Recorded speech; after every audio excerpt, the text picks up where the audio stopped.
Ya se embarca la tirana de Cádiz para Marsella, de Cádiz para Marsella, y la presa en alta mar, una embarcación francesa, una embarcación francesa. Ay, tirana, retírate a España, ay, tirana, huye de los rigores, del peligro de la Convención. Sí, sí, tiranilla, sí, sí, picarilla, porque si te cogen, porque si te pillan, pondrán tu cabeza en la guillotina. Mira, Jesús, yo comprendo que es muy duro decir eso, ¿no? El régimen está agotado, es duro decirlo, pero es necesario proceder a una reforma de fondo de la Constitución si no queremos enfrentarnos con un proceso revolucionario en no mucho tiempo.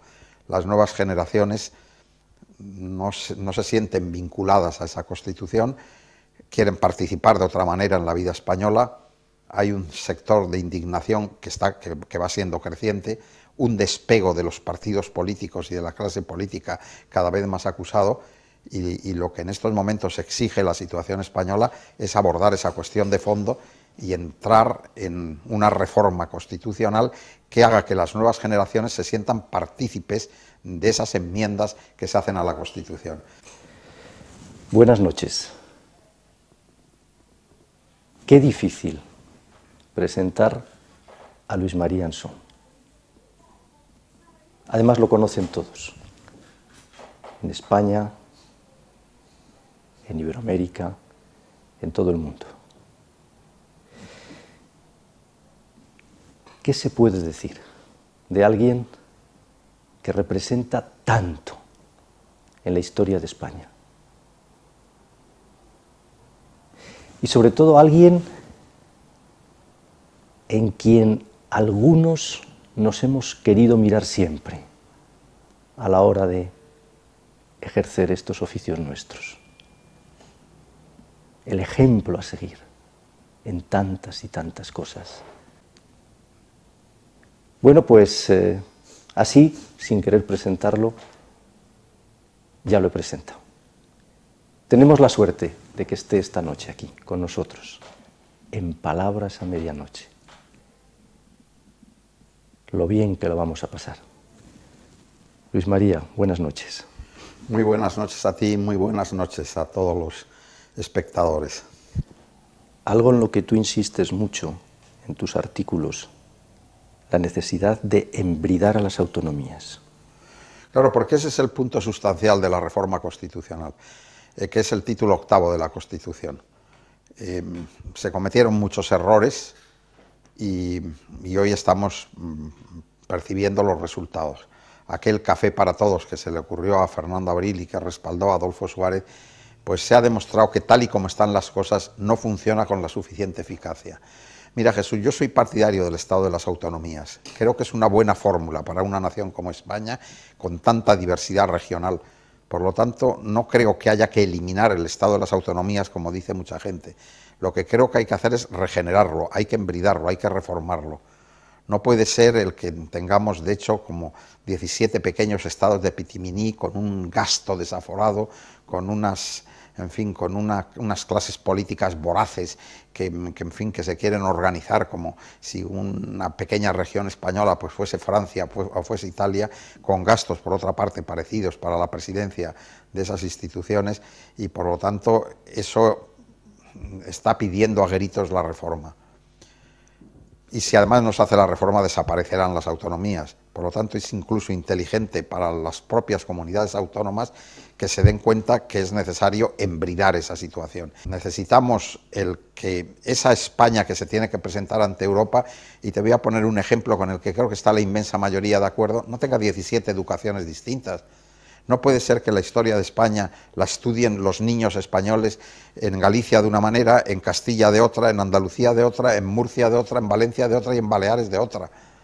Eso es algo que está fragilizando el concepto de la unidad de España, sobre el que está montada la Constitución de 1978, porque no es que la Constitución consagre la unidad, es que la Constitución deriva de una unidad de España, es decir, de una nación que lleva más de 500 años de historia. La unidad de España, ahora que hablas de la unidad de España, fíjate que yo estoy persuadido de que hay un proceso secesionista en España que a mí me parece imparable. No sé cuándo será, si más pronto o más tarde, pero a día de hoy yo veo que primero Cataluña y luego las Vascongadas van hacia la independencia. No te quito la razón en cuanto a ese pronóstico, creo que es un pronóstico, tal y como están hoy las cosas políticamente, muy certero. También es cierto que paralelamente a eso y con todas las dificultades, que son muchas, Europa va caminando no hacia la Unión Europea, sino hacia los Estados Unidos de Europa. En estos momentos, en el zigzag, estamos abajo, pero volveremos a subir. Y la defensa de Europa en el mundo, frente a las grandes supranacionalidades, como es la norteamericana, o como es alguna asiática, como India o China, es crear los Estados Unidos de Europa. No una Unión Europea más o menos convencional, sino unos Estados Unidos de Europa. ¿Por qué siempre, por mal que estén las cosas y por difíciles que sean, por mucho enfrentamiento y descendimiento que haya, siempre eres optimista, siempre encuentras una explicación positiva y esperanzadora? Pues a lo mejor porque no soy capaz de hablar con tanta cadencia y tan despacio como tú ante las cámaras de televisión, que es lo que hay que hacer. Pero a mí me parece, sabes, que nuestra profesión exige poner los pies en la realidad. Y es necesario en esa realidad ver los aspectos positivos y los negativos y hacer un balance de ellos. Y el balance en estos momentos de la situación crítica en que está el mundo, porque estamos en una situación crítica por una serie de razones muy profundas, no solo la económica, yo creo que al final no es negativo, sino es positivo. Y me parece que es necesario que lo hagamos así. 6 millones de parados, vamos a los 6 millones de parados. Eso es insoportable. Es insoportable porque terminará porque los que trabajan o los que trabajamos no podamos aportar suficiente dinero para dar los subsidios a los que no trabajan. Por lo tanto, es absolutamente imprescindible resolver el asunto. Nuestro común amigo Indro Montanelli, ya sabes que decía que los listos viven de los tontos y los tontos de su trabajo. Y decía, la Romania, que es Italia, Francia, Grecia, España, y que tal, viven de los tontos, y que son la Germania, y los germanos viven de su trabajo. Eso ya no es así, pero la imagen sigue teniendo fuerza y sigue teniendo mucha gracia. A mí me parece que es necesario abordar de fondo el problema al margen de picarescas. ¿Quieres que te ponga unos números redondos? Vamos a suponer que fuésemos capaces de crear 1 millón de pequeñas empresas, una que se dedica a hacer una freiduría de pollos, otra que se dedica a un pequeño comercio de alimentación, otra a un bar menor y qué tal. Cada una de esas empresas contrata 5 o 6 trabajadores y está resuelto el problema del paro.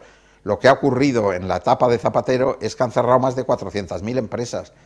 Y en el momento en que las empresas han visto ahogadas porque no han tenido crédito, porque han tenido un exceso de impuestos o porque han tenido una actividad sindical a veces asfixiante, porque las exigencias sindicales a veces han sido asfixiantes, el profesor Feito ha demostrado que probablemente la mitad del paro se debe a eso. Esas pequeñas y medianas empresas han cerrado y la gente se ha quedado en la calle y el resto ha tenido que hacer unos ERES eliminando personal. Si se consigue crear unos cauces de circulación económica abundante para que se preste dinero a los emprendedores, a los autónomos, a las pequeñas y medianas empresas que quieren desarrollarse o que quieren hacerse nuevas, pues a mí me parece que es cuestión de 3, de 4, de 5 años, no de mucho más, para que lleguemos a unos niveles de paro que sean unos niveles razonables. No estamos hablando de utopías, es algo que se ha hecho ya. Es que eso se hizo en el año 96, 97, 98 y salió muy bien. Y efectivamente era otra época desde el punto de vista internacional, pero siendo otra época desde el punto de vista internacional, la situación nacional era una situación crítica. Y sin embargo esa situación se resolvió. Por lo tanto, aún en una cosa tan agria como es los 6 millones de parados, que es la cifra real en la que estamos, y unido eso al que hay que eliminar de raíz todas esas camelancias que tenemos en fin, de unas subvenciones directas o indirectas a los partidos políticos, a los sindicatos, absolutamente insoportables, unos cursos de formación que en algunos aspectos funcionan y en todo lo demás es una mentira completa, es una farsa. Todo eso es necesario eliminarlo. No puede ser que los partidos en España gasten desaforadamente, y el 90% de los gastos lo pagamos entre todos, que los sindicatos en España gasten desaforadamente y el 90% de esos gastos lo pagamos entre todos. Es decir, que es el dinero público, el dinero que pagan los contribuyentes, el que despilfarran los sindicatos y el que despilfarran los partidos políticos. Es necesario llegar a una fórmula. Tú has vivido mucho en el extranjero y sabes que en algunos sitios se hace así, por el cual, mire usted, el partido político no puede gastar más que aquello que ingresa con las cuotas de sus afiliados, y los sindicatos lo mismo. Y los patronos, no me quiero quedar fuera, porque también la patronal está despilfarrando y también se está beneficiando del dinero público de una manera absolutamente insoportable. Por lo tanto, tanto patronales, que es en un grado menor, pero en fin, tanto patronales como centrales sindicales como partidos políticos tienen que adaptarse a la realidad de vivir de lo que ingresan por sus afiliados. Y si en apuras, poniéndoles el 0,7% en un casillero que se rellene en la declaración de la renta, como se ha hecho con la Iglesia Católica. La Iglesia Católica se pensó, hundimos a la Iglesia porque le quitamos la subvención que recibía del Estado, que no sé si eran 14 o 15.000 millones de pesetas, una cosa así, hablo en pesetas, en las antiguas pesetas, y por lo tanto, como nadie va a misa, esas cosas que dice la izquierda, bueno, resulta que le redujeron a poner un 0,7 en el casillero, y ahora en estos momentos están percibiendo mucho más dinero del contribuyente, pero voluntariamente del contribuyente, que percibían antes. Bueno, vamos a ver si eso pasa con los partidos políticos. Yo tengo curiosidad por ver quién rellena el casillero en favor de los partidos políticos del PSOE o del Partido Popular o de las comisiones obreras o de UGT, pero esa sería la fórmula. Mire usted, vamos a hacer lo mismo que con la Iglesia Católica. Usted vive de sus fieles, es decir, de las cuotas de sus afiliados, partido político o central sindical, y además de eso, así, de una manera muy generosa, le otorgamos el 0,7% que cada uno en su declaración de la renta quiera destinar a esos fines, a los fines de usted como sindicato, de usted como partido político. Y entonces saldríamos de ese gasto desaforado en el que estamos metidos. Yo no sé si tú has visitado edificios de la patronal, edificios de los sindicatos o edificios de los partidos políticos en las capitales españolas. Son edificios suntuosos, donde sobran los metros cuadrados por todos los lados y donde sobran los empleados por todos los sitios. Bueno, pues esa es la realidad, y por eso el pueblo español, que es un pueblo con tanto sentido común, tan sensato, tan constructivo, porque tenemos en sus líneas generales un pueblo maravilloso, se ha dado cuenta de lo que está ocurriendo, y cuando habla de los principales problemas, el paro, la crisis económica, entre los 10 grandes problemas, resulta que el problema número 3 es la clase política, a la que puedes unir a la clase sindical, que es casi lo mismo. Luis María, ¿cómo es aquello de Quevedo, de los arados y de los reyes?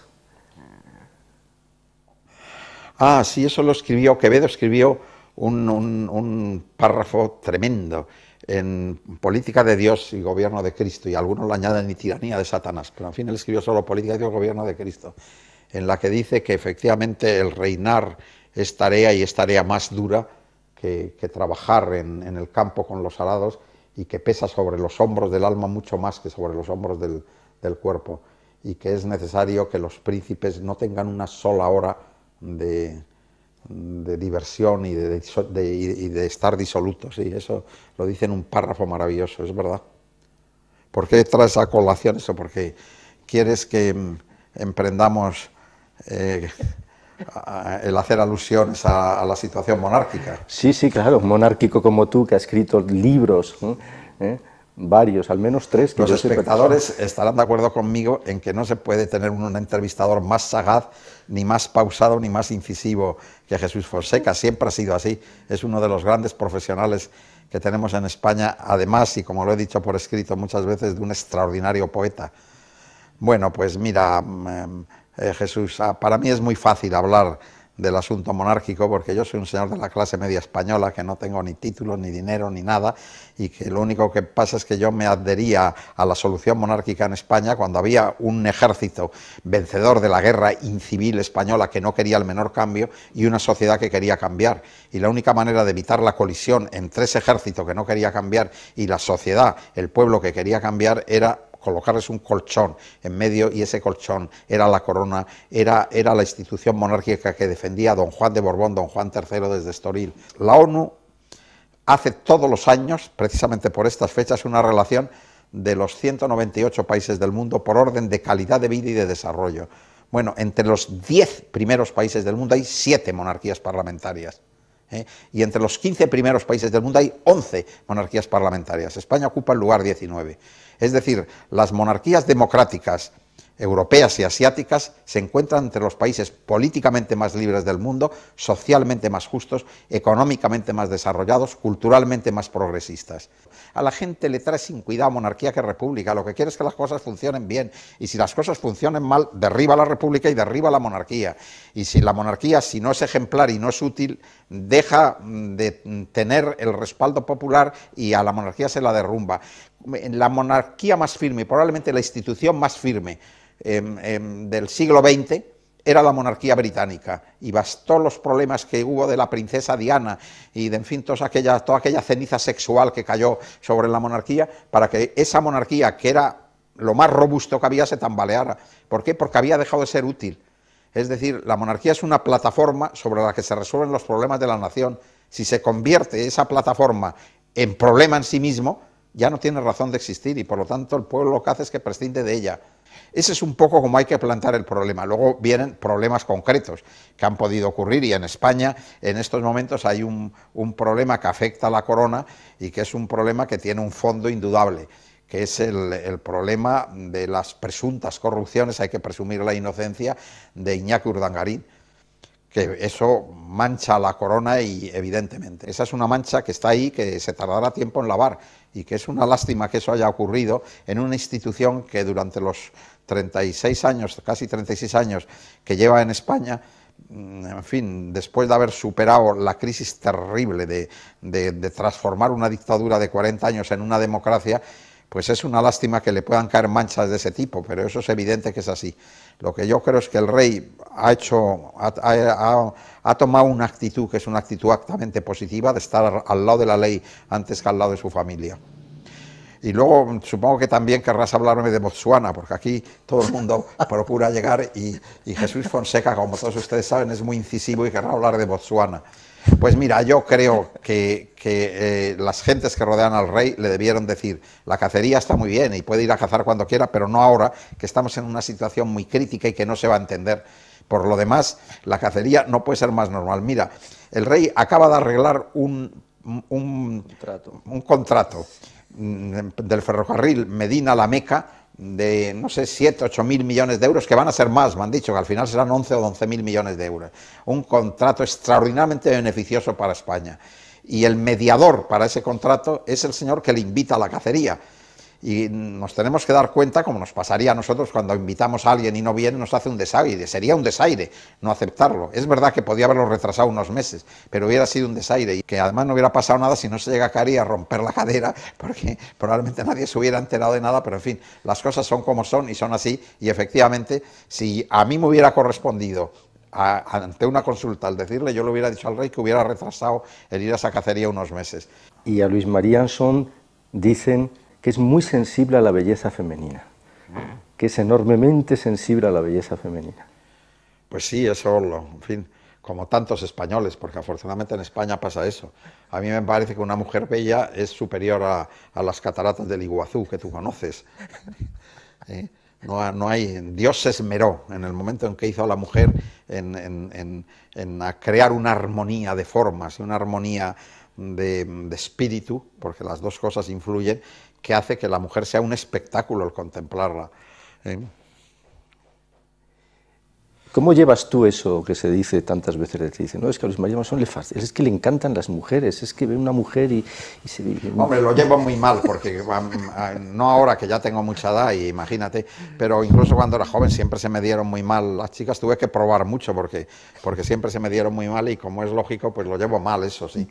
Pero eso no quita para que al revés se me robustezca mi admiración por la belleza física y por la belleza espiritual, y esto no se trata de decir un cliché, es decir, que a mí me impresiona mucho hoy en la mujer, me impresiona mucho la cultura, me impresiona mucho la inteligencia, y me impresiona antes que nada la bondad. A mí lo que me parece más importante en una mujer es la bondad, y después es la inteligencia y el sentido del humor, y después la belleza. O sea que a pesar de lo que me impresiona la belleza, como me puedo quedar asombrado delante de la bahía de Río de Janeiro, de las cataratas del Niágara, pero en una mujer, desde mi punto de vista, lo más importante es la bondad y, en segundo lugar, la inteligencia unida al sentido del humor. Y después de eso, la belleza. Luis María, ¿y de jubilarte nada? Bueno, pues mientras Dios me dé fuerza física, pues seguiré haciendo lo que he hecho toda mi vida, que es leer y escribir, si yo no sé hacer otra cosa. Yo me he pasado toda mi vida de vacaciones, o sea, he estado toda mi vida jubilado, toda mi vida de vacaciones haciendo lo que me gusta, que es el periodismo y leer y escribir. En eso he tenido una suerte enorme, ¿sabes?, en el que Dios me haya deparado la posibilidad de hacer lo que me entusiasma hacer. Y cuando la gente dice, este no se toma vacaciones, llega Navidad y no se va a vacaciones, o llega el verano, o llega el sábado o el domingo y qué tal, pero ¿cómo me voy a tomar vacaciones si estoy haciendo lo que me divierte hacer? Pues eso, tengo un libro en las manos, que puede ser de Jesús Fonseca, o bien, pues eso, pues estoy escribiendo. A veces escribir me cuesta más trabajo cuando es la obligación esa diaria de que tienes que hacer una columna. Ahora mismo acabo de redactar mi artículo del Imparcial y la verdad es que todos estos asuntos de Bankia y entrar un poco, porque hay que documentarse, hay que decirle al lector algo interesante, no me cuesta escribirlo, pero me cuesta documentarme y entrar en los intríngulis de los problemas esos económicos que tienen para mí menos interés, pero la verdad es que en eso yo he tenido mucha suerte en la vida y he podido a lo largo de mi vida hacer lo que quería hacer, que era leer y escribir, y no he hecho otra cosa. Ahora que dices esto de Bankia, tú sostienes que la culpa, la gran parte de culpa de lo que nos está sucediendo la tienen las cajas, la tiene el que los políticos hayan tomado las cajas al asalto. Pues eso es una cosa que los espectadores de televisión conviene que lo tengan bien claro. El sistema bancario español, gracias en gran parte a Luis Ángel Rojo, que fue miembro de la Real Academia Española, que estableció un sistema robustecido de cautelas, ha hecho que los bancos españoles en plena crisis hayan causado incluso la admiración del mundo, y que una nación que está entre las 10 o 12 primeras naciones del mundo económicamente, pero en cambio hemos tenido o tenemos el banco por beneficios más importante del mundo, que es el Banco de Santander, que además estará en el quinto, en el sexto lugar en el conjunto de la banca española. La banca yo creo que ha funcionado muy bien, las cajas no, porque claro, Bankia es una caja que se ha transformado en un banco para ver si podía salir del hoyo en el que se había metido. Las cajas, muchas de las cuales han funcionado bien y no se puede generalizar, y muchas han tenido gestores que lo han hecho muy bien, y voy a poner como ejemplo paradigmático la Caixa de Barcelona con Isidro Fainé al frente, que es uno de los grandes economistas y de los grandes gestores que tenemos en España, pero muchas cajas efectivamente han estado zarandeadas por la clase política y por la clase sindical. No se puede poner al frente de un consejo de administración o que vertebren un consejo de administración a unos sindicalistas que están ahí para ponerse un gran sueldo, a unos políticos que es lo mismo para ponerse un gran sueldo, para colocarse unas indemnizaciones desmesuradas, para viajar gratis total, para montar unos edificios suntuosos y para no ocuparse del dinero de los depositantes, porque al final lo que ocurre es la quiebra, que es lo que ha pasado con la Caja Madrid, hoy llamada Bankia. Por lo tanto, sí, yo creo que la primera medida que hay que tomar con relación a las antiguas cajas, muchas de las cuales subsisten, y a las actuales convertidas en fórmulas bancarias, es eliminar de sus consejos de administración a los políticos y a los sindicalistas, y dejar gente experta en economía que se cuiden de verdad de gestionar como iba a decir como Dios manda, pero en fin, como la corrección económica manda, en gestionar el dinero de los depositantes, de los impositores. para terminar, ¿qué es lo que más falta nos hace ahora mismo, en tu opinión, a los españoles? ¿Qué es lo que más necesitamos? Yo creo que hemos empezado con ello. Yo creo que España como tal lo que necesita es hacer una reforma de su Constitución y que las nuevas generaciones se sientan partícipes, como nos sentimos nosotros cuando hicimos la Constitución del 78, se sientan partícipes de ella. Después, a mí me parece, y eso está muy en marcha, que España necesita una espiritualización profunda. No voy a decir solo una cristianización profunda, que forma parte de esa espiritualización, pero una espiritualización profunda. Es decir, hay demasiada carga de hedonismo, de consumismo, de sentido reverencial del dinero. Todo eso no forma parte de la felicidad. La felicidad está en el amor, la felicidad está en la amistad, la felicidad está en la familia, la felicidad está en la mesura, en el momento del gasto y de la forma de vivir, y en cambio la seguridad es lo que da felicidad en ese aspecto. Efectivamente, ahí Alenso ha contribuido mucho las cadenas de los canales de televisión en crear a través, muchas veces de la publicidad, a través de programas, una excesiva necesidad de bienes materiales concretos, frente a lo que ha presidido la vida de este país tan feliz durante siglos, que ha sido el sentido espiritual de la vida. El sentido espiritual de la vida. Fíjense, ¿quién nos iba a decir a nosotros que Luis María Ansón iba a acabar hablándonos del sentido espiritual de la vida? Pues muchísimas gracias por este rato y por recibirnos y estar aquí con todos nosotros.